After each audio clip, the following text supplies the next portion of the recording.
Fala pessoal, tudo bem? Seja bem-vindo a mais um vídeo do canal. Eu sou o Tom, especialista em recuperação de dados, e nesse vídeo eu vou trazer um tema aí bem interessante sobre energia estática, eletroestática, o tema de ESD.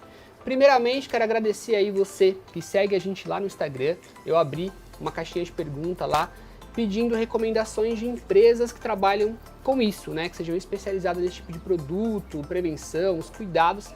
E muita gente indicou aí, na verdade a empresa mais indicada foi a ESD Antiestáticos, tá? E tô tendo o prazer de receber aqui hoje o Jefferson. Jefferson, Oi, Tom. prazer. Igualmente, prazer. Obrigado por ter vindo aqui à nossa empresa. Obrigado você pela oportunidade. Legal, cara. E o Jefferson vai trazer pra gente, vai tirar nossas dúvidas, na verdade, né? Vai dar uma olhada aqui na nossa empresa, entender o que a gente trabalha. Eu vou te mostrar aqui exatamente o que a gente faz, para você, como especialista aí, nos orientar. Ainda tem coisa que eu tenho muita dúvida. Eu já trabalho com eletrônica há muito tempo. Trabalhava com manutenção de placa-mãe, por exemplo, mas ainda tenho dúvidas, né? Nada melhor do que um especialista aí pra gente. Perfeito, agradeço novamente pela oportunidade e fico à disposição para servi-los da melhor forma. Legal, legal. Então é isso, turma. Vamos começar, vamos dar um giro aqui no laboratório para o Jefferson orientar a gente da melhor maneira possível. Bom, vamos lá, Tom. Eu primeiramente preciso entender o trabalho que você executa aqui nessa etapa do processo, para poder te recomendar o mínimo necessário para assegurar essa condição da proteção dos componentes sensíveis à estática. Legal. Então, cara, seguinte. Sim. Nosso carro-chefe é a recuperação de dados. Então, o que a gente mais recebe é isso aqui, HDs. Certo, HDs. Tá? Então, nesse setor aqui é onde a gente lida com a parte mais simples que eu acho sobre ESD, energia estática e tal, porque aqui a gente trabalha já com as imagens, né? Okay. Porém, eu tenho uma certa preocupação, porque em cada bancada a gente recebe o HD que a gente corrigiu o problema lá, seja um problema físico, um problema eletrônico, e a gente deixa ele aqui, ó. Então ele fica aqui na bancada, então ele fica... O primeiro teste que você executa é nessa etapa.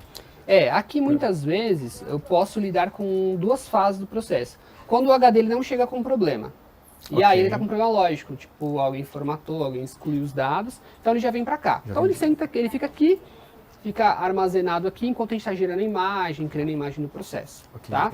E outra situação é quando a gente recupera ele. Certo. E aí a gente traz para cá, ele vai ficar o tempo de criar uma imagem, ou seja, eu vou transformar esse HD em uma imagem para a gente trabalhar na recuperação. Ok. Aqui, qual que é a minha preocupação? Se dá pra gente melhorar. Perfeito. Não só o mínimo, cara, mas o máximo aí de proteção que a gente puder fazer. Aproveitar a sua visita, as suas sugestões aí, de como que a gente deixa ele na bancada, né, de uma maneira segura. Porque tem HDs, ó. Que fica com um componente exposto, né? Vou te dar um exemplo aqui. Dá licença aqui, David. Ó, tem placas que os componentes estão internos, virados internamente. Mas tem placa que os componentes estão... Já ficam expostos para fora, ter né? o contato. Exato. Perfeito. Então, geralmente, aqui, nem todo mundo usa a luva o tempo estática, todo. com um dispositivo de aterramento para assegurar esse manuseio da... Exato. Então, a gente analisa agora se, a gente sempre vai usar a luva aqui, de repente, algum material que a gente coloca e não tem necessidade, porque a luva mesmo a gente usa nos processos da parte eletrônica e de sala limpa, né? Então, mas aqui, às vezes a pessoa vai pegar e o manuseio, às vezes, encosta no componente. Isso é essencial para o controle da estática, eu já assegurar uma condição aí que é ter o colaborador aterrado e o mínimo necessário, fazendo uma inspeção visual aqui agora, né, do que a gente está podendo encontrar. O aterramento da superfície de trabalho. Então são duas condições aí que seria o mínimo necessário para a gente garantir aí essa dissipação da estática. O aterramento do colaborador que manuseia o componente e a superfície de trabalho também aterrada. A princípio, parte desse item. Né? E aqui os itens para isso seria o quê? Aqui a gente utilizaria um lençol de borracha dissipativo, uma borracha que tem uma característica especial de conduzir eletricidade. Ela acompanha um cabo de aterramento. O aterramento é uma outra questão que a gente precisa abordar. Que nós estamos num prédio, né, num edifício, num andar alto, então aqui o aterramento já é o existente da instalação elétrica.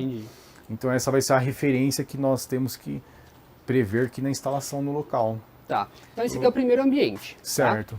Eu vou te levar no segundo mais importante, que é a parte eletrônica. Lá eu vou te mostrar. Depois a gente detalhes. toma notas de dimensões para pegar a medida do tampo da bancada para ter o tamanho certo da borracha, os acessórios que são o cabo de aterramento, jaleco, pulseiras, enfim, eu vou tomar nota disso para poder te apresentar um projeto de adequação de área, que é o objetivo do nosso trabalho, é exatamente esse. Tá bom. Vamos ver então lá o segundo ambiente. Perfeito. Bom, vamos lá. Cara, seguinte, aqui é a parte mais importante do laboratório para esse tipo de cuidado. Certo, onde ocorre o manuseio, a desmontagem. Exato. Então, tanto nos HDs a gente remove a PCB, né, a placa lógica dele, para fazer reparos aqui quando precisa, mas tem aumentado muito os componentes, eu acredito que ser ainda mais sensível, né? Sim. Que são os dispositivos, por exemplo, esse aqui. Esse aqui é uma memória de celular. Me explica, esse seria um chip? Exato, esse aqui é o chip onde contém os dados do celular, do usuário mesmo ali, onde a gente consegue extrair ele, ler em ferramentas e acessar essas informações. Então, tudo com o intuito de recuperar o dado. Aqui a gente só trabalha com esse objetivo. Recuperar a informação. A extração dessas informações. Então, por exemplo, tem um chip de celular, eu tenho uma memória, um micro SD. Aqui a gente faz um processo de raspagem aí para chegar nesses contatos, né? Então já é um dispositivo que eu creio que seja muito mais sensível do que um componente grande, né? Uma placa e tudo mais. Aí você pode me confirmar se realmente tem essa diferença, né? Sim, com essa tendência dos componentes estarem cada vez menores, com trilhas menores, isso torna o componente sensível à estática, exatamente pelo choque eletrostático que você pode ocasionar numa trilha dessa a ponto de rompê-la. É diferente, então, por exemplo, se eu trabalhar numa placa maior, o risco dela queimar referente a um item muito menor, mais fácil é queimar o menor, seria isso? Em ambos os casos o risco seria praticamente igual, porque em ambos eu teria um componente SMD sensível a 1 volt, a 5 volts de estática. A maioria dos componentes eu preciso de uma baixa tensão para acioná-lo. E quando nós falamos em energia estática, por exemplo, a gente pode fazer uma experiência depois pegando um copo plástico descartável, fazendo uma medição ali que eu encontro 1 kV, 2 kV, enfim, a gente está falando de 2, 3 mil volts de eletricidade estática. É realmente uma energia forte, alto, o suficiente para conseguir danificar uma trilha interna de uma memória, de um chip. Legal, legal. Isso realmente acontece. Eu posso te demonstrar depois através de uma medição. Vamos fazer. Utilizando um medidor de campo estático. Um outro exemplo, o tipo de componente que a gente lida aqui, são pendrives também. Né? Os pendrives novos, que são esses pendrives aqui 3.0, que tem tudo em um único componente. Chama pendrive do tipo monolítico, né? Então o pendrive hoje, quando a gente remove ele da carcaça, ele é isso aí, ele é essa pastilha. Então, olha os componentes que tem aqui, ó. Então aqui eu ainda tenho, né, um capacitor, ainda tenho ali um LED. Sim, aí pegando o gancho da pergunta anterior, Tom, com relação ao tamanho da placa, na verdade cada componente tem uma sensibilidade diferente. Certo. Né? Uns mais, outros menos. Um diodo, um resistor, um capacitor, eles vão suportar uma estática maior do que um CMOS, uma memória RAM suportaria. Então cada componente dentro do seu datasheet ali é especificado o seu grau de sensibilidade, a classe que esse componente se enquadra. Dentro do datasheet você consegue ainda mais informações, esses detalhes, exato. Né? Por exemplo, esse determinado componente é sensível a 10 volts de estática. Então eu preciso ter um ambiente preparado para suportar esse nível de energia. Legal. E dissipar essa informação no datasheet do componente a gente consegue também. A gente consegue, Legal. É especificado pelo fabricante do componente, né? Importante. A sensibilidade desse componente. Legal. Vou te mostrar um outro exemplo aqui. Por exemplo, um outro chip de pendrives mais antigos. Ó. Aqui a gente tem ele no microscópio. Então a gente utiliza esse adaptador para fazer a leitura desse cara aqui, ó, que é um componente direto da memória de um pendrive. Então a gente remove. Então aqui ela é removida. Aqui, ó. Então aqui, ó, tem acesso a todas as pernas de solda dela, tá vendo? Então, de repente, aí, isso pode ser algo aí todos os terminais, muito sensível, né? Os terminais ficam expostos, né? Então é importante que eu tenha a superfície realmente aterrada, assegurando que eu estou dissipando uma provável estática que possa ocorrer a qualquer instante. Entendi. Ao potencial terra da instalação. Legal. Isso vai trazer, aí, o objetivo disso é aumentar a qualidade do componente que você manuseia, porque a estática ela degrada o componente e diminui a vida útil dele com o tempo. Tá. Na verdade, essa degradação pode ser latente ou pode ser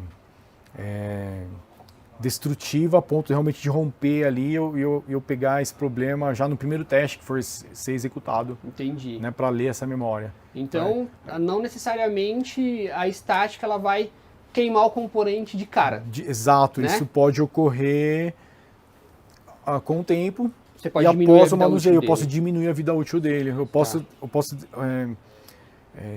tornar a trilha mais fina, dependendo do choque eletrostático que eu der no componente, eu vou diminuir ali aquela espessura da trilha, mas não vou chegar a ponto de rompê-la naquele momento. Tá. Não é porque eu nunca queimei um componente não tomando os cuidados necessários, não quer dizer que eu não esteja danificando aí sem querer o... Sim, é uma falha, seria uma falha catastrófica, que é o que o pessoal chama, Tá. Que seria a falha que realmente queimou, teria queimar no momento que eu estou ali manuseando o componente. Legal. Então aqui, cara, em resumo, essa é a bancada principal, a gente vai ter que ter os cuidados, deixar ela o mais padronizado e mais seguro possível para o manuseio aqui, que aqui é onde a gente lida com os componentes sensíveis mesmo. Perfeito, aqui eu vou te recomendar alguns materiais, né, o básico necessário, que seria sempre a manta de estática, que ela vai ser a base, vai ser a segurança para tudo que estiver sobre a bancada. Então essa superfície aterrada dissipativa já vai te garantir aí essa condição. E no demais, o risco passa a ser exatamente no momento que eu estou manuseando o componente sensível. Aí eu preciso prever o colaborador já utilizando uma pulseira de aterramento, um jaleco antiestático, porque uma vez que eu assegurei a condição do processo da bancada, agora eu tenho que assegurar essa condição de quem vai manusear o componente. A pessoa também precisa estar devidamente... Legal, entendido. Agora eu vou te mostrar, cara, um terceiro ambiente também, que é muito importante, que eu quero deixar ele também padronizado, que é onde a gente abre o HD fisicamente, onde a gente faz a abertura dele para manutenção interna. Então a gente tem uma área isolada aqui, especial para isso aí. Perfeito. Vamos lá? Aqui eu te faço as recomendações, então, dos itens necessários. Perfeito. Vamos lá, então, na parte de abertura de HDs, que é o ambiente da sala limpa. Jefferson, aqui é uma das partes mais importantes do laboratório, que é onde a gente faz a abertura dos HDs, tá? Então a gente já removeu tudo aqui de dentro, né? A estante que fica os HDs da fila de sala limpa, a cabine de fluxo laminar.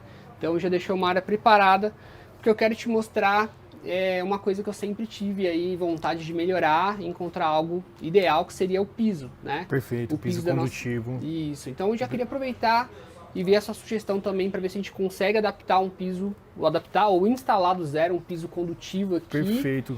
Para ficar algo realmente excelente. Né? Perfeito. Nós conseguimos sim, Tom. Aliás, o piso ele é muito usual na indústria de montagem de placas de computador, celular, enfim, empresas que fazem montagem de tanto componente SMD como PTH.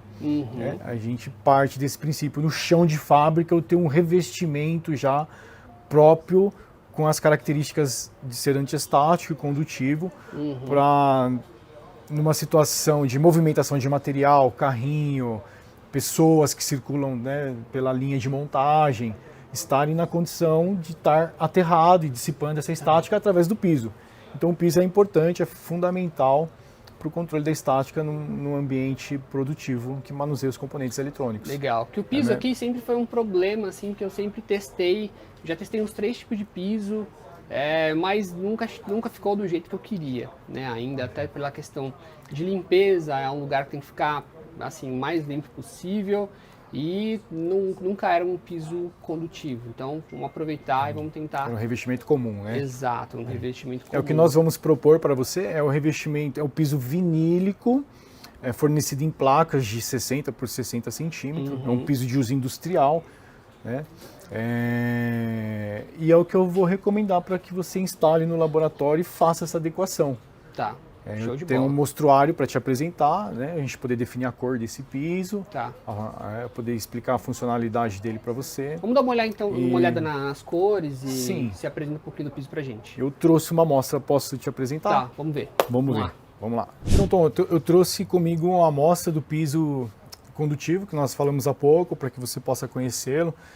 E é o que eu recomendo para que você instale no laboratório. Uhum. O piso vinílico condutivo é um revestimento definitivo, ao contrário, por exemplo, de uma pintura epóxi ou de um tapete de borracha que é utilizado como passadeira no local. Exato, é o que a gente já tentou lá, a pintura epóxi. Então, como revestimento definitivo, eu recomendaria o piso vinílico. Nós fornecemos ele em placa, né, nesse formato de 60 por 60 centímetros. Tá, esse aqui é um padrão. E aí a nossa equipe da ESD faz a instalação, faz todo o processo de instalação do piso na área, no laboratório, independente da metragem, né? Trabalhamos tanto em pequenas áreas, 10 metros quadrados, 5 metros quadrados, como grandes áreas, né? 1000 metros, enfim, depende. A nossa ali, por exemplo, quantos metros quadrados da deve necessidade ter do cliente, né? ali quantos metros quadrados deve ter? É ali em torno de 10 metros no máximo ali, Tá, uma área pequena. Pelo visual ali, Tá. uma área pequena, mas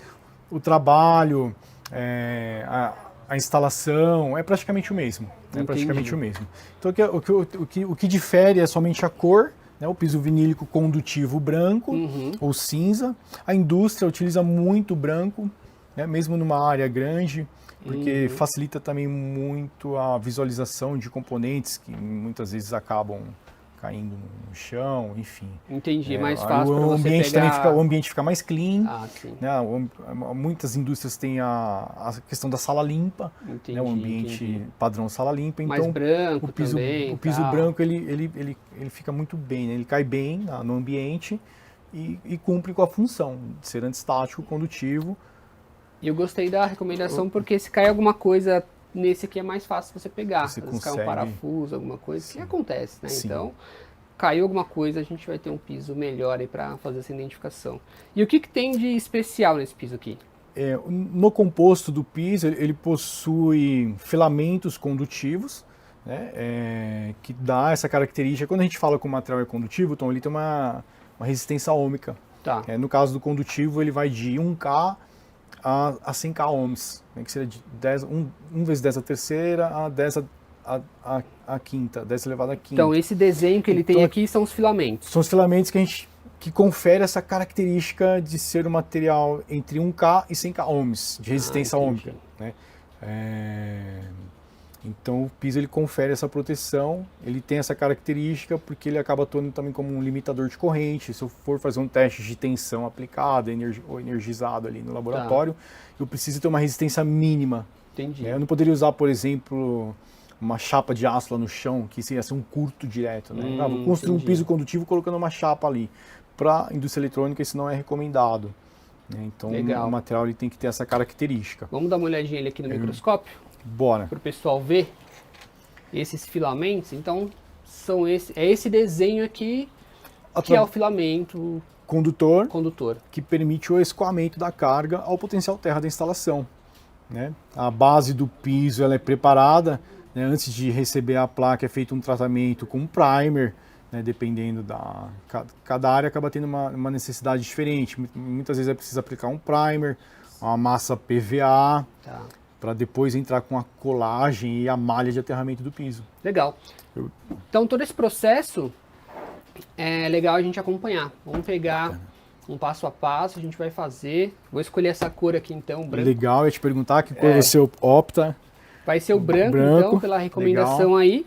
E a gente vai mostrar um pouquinho do processo também de preparação lá do nosso piso, até que enfim a gente vai ter um piso ideal lá para o nosso ambiente, beleza? Bom, turma, seguinte. O Jefferson já tomou nota aí de algumas coisas. Sim. Já fechou mais ou menos um projetinho legal, né? Então, materiais amanhã a gente dá continuidade aí, inclusive no piso lá da sala limpa, né? Que a gente vai fazer um projeto legal, vamos trocar pro piso que ele trouxe, que aconselhou, que é o piso condutivo. O piso condutivo. Então, eu vou mostrar para vocês aí os bastidores, como foi feito esse projeto, né? A obra ali dentro da sala limpa. E amanhã a gente finaliza com o restante do material que a gente vai instalar aqui. Fechado? Perfeito, Tom. Cara, um prazer.